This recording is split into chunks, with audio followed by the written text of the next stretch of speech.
So, when one thinks about doing labs, particularly, say, in electrical engineering, in physics, where you're doing circuits and other related things, there is always this strange sort of fear and dread of having to go walk into some room in a basement somewhere and trying to figure out how to, try and then kind of feel like you're going to be trapped there for hours and hours, struggling with some measurements and trying to make some sort of magic work that don't know what else will happen elsewhere. And I think this is how a lot of people feel about when they think about circuit labs. Or there's like some magic that just sits in the one place, maybe by a few TAs who know how to magically make something work, and that's what you've got. And yet it's an interesting thing. Today we have electronics around everywhere.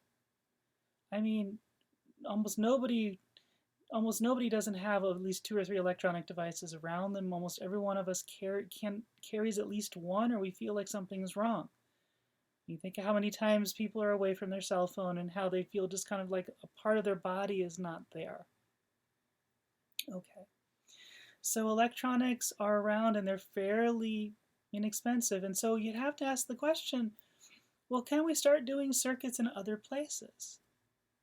How do we start to look at this in a practical way? And so one of the things I find very exciting is the fact that we can now start imagining and do circuit measurements just about anywhere. If I have a laptop and one or two devices, um, I can actually do a lot of things I might imagine, say, completely, imagine things like in a linear circuits lab, in a digital electronics.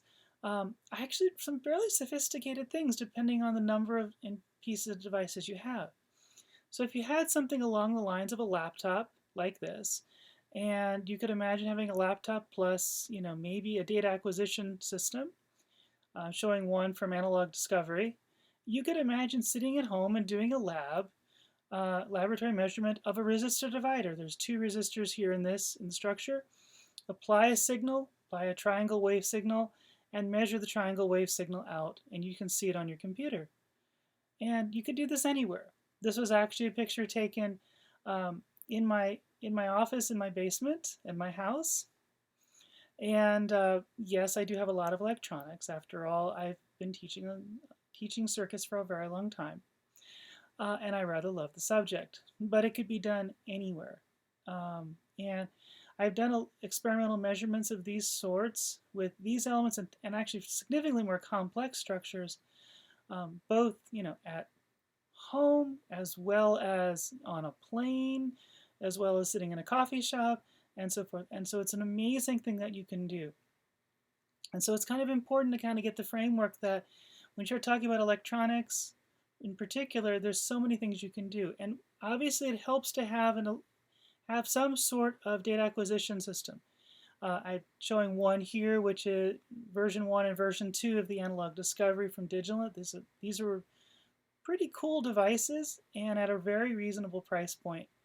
And what's amazing about it is that it'll basically give you the equivalent of basically a two-channel scope, a two-channel function generator, all synced up together, a whole bunch of additional digital I/O, power supply, and in fact, underneath it is an FPGA should you really need even more functionality, all in one box that basically just gets connected to a computer through a USB port. And so really now a lot of the things we would do for electronic labs are open and available to so many people over a wide range. And I think there's a huge opportunity. And I think I think opening participation of this knowledge is a huge thing. And so it really allows you to do experiments almost anywhere. And actually for relatively low cost, you can make many of these things actually work very well. And so for almost everything I do when I'm actually teaching, this becomes really important that we usually have some sort of laboratory component. That goes from the very first linear circuits class all the way through any of my graduate courses. And so almost always it'll be important to have some sort of data acquisition system that you can work with.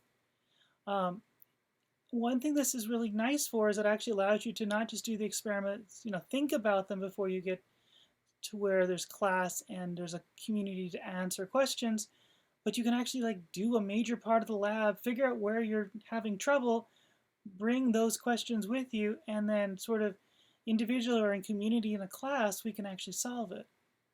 So basically lab sessions turn into basically very focused office hours or very focused recitation sessions. And this turns out to be really, really cool and tends to really decrease the pain and the struggle. It also, I think, there's something amazing about actually seeing the real working system and not just say simulation or theory. I think it really opens up the way you see, the way you can perceive what's going on with your various material that you're working with.